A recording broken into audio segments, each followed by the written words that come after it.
ಬೆರಳುಗಳ ನೋಡವುಗಳೊಂದರಂತೊಂದಿಲ್ಲ. ಕರಧರ್ಮ ಕುಚಿತವ ಹೆಚ್ಚು ಕಡಮೆಗಳು. ಉರುಳ ಪಿಡಿಯುವೆ ಬೆರಳುಗಳೆಲ್ಲ ಮುಂದುದ್ದವಿರೆ. ಸರಿಯಹುದು ಕಾರ್ಯದಲ್ಲಿ ಮಂಕುತಿಮ್ಮ.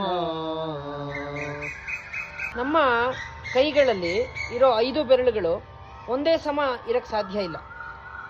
ಈ ಅಸಮತೆ ಏನಿದೆಯಲ್ಲ, ಇದು ಭಗವಂತ ನಮಗೆ ಕೊಟ್ಟಿರೋದೇನೆ ನಮಗೆ ಎಲ್ಲ ರೀತಿಯ ಕೆಲಸ ಕಾರ್ಯಗಳನ್ನು ಕೂಡ ಮಾಡೋದಕ್ಕೋಸ್ಕರ. ಈ ಹೆಚ್ಚು ಕಡಿಮೆ ಇಲ್ಲದೆ ಇದ್ದಿದ್ರೆ ನಮಗೆ ಕೆಲವು ಕೆಲಸಗಳು ಮಾಡೋಕ್ಕಾಗ್ತಾನೆ ಇರಲಿಲ್ಲ. ನಮಗೆ ಏನಾದರೂ ವಸ್ತುವನ್ನು ಹಿಡ್ಕೊಳ್ಬೇಕು ಅಂತಂದರೆ ನಮಗೆ ಅದಕ್ಕೆ ಸರಿಯಾಗಿ ಗ್ರಿಪ್ ಸಿಗ್ತಾ ಇರಲಿಲ್ಲ.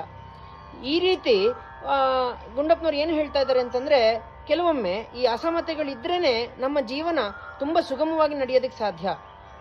ಸುಗಮ ಒಂದೇ ಅಲ್ಲ, ಅತಿ ಅವಶ್ಯಕ ಕೆಲಸಗಳನ್ನು ಮಾಡೋದಕ್ಕೋಸ್ಕರನಾದರೂ ಈ ಅಸಮತೆಗಳು ಕೆಲವೊಂದು ಇರಲೇಬೇಕು.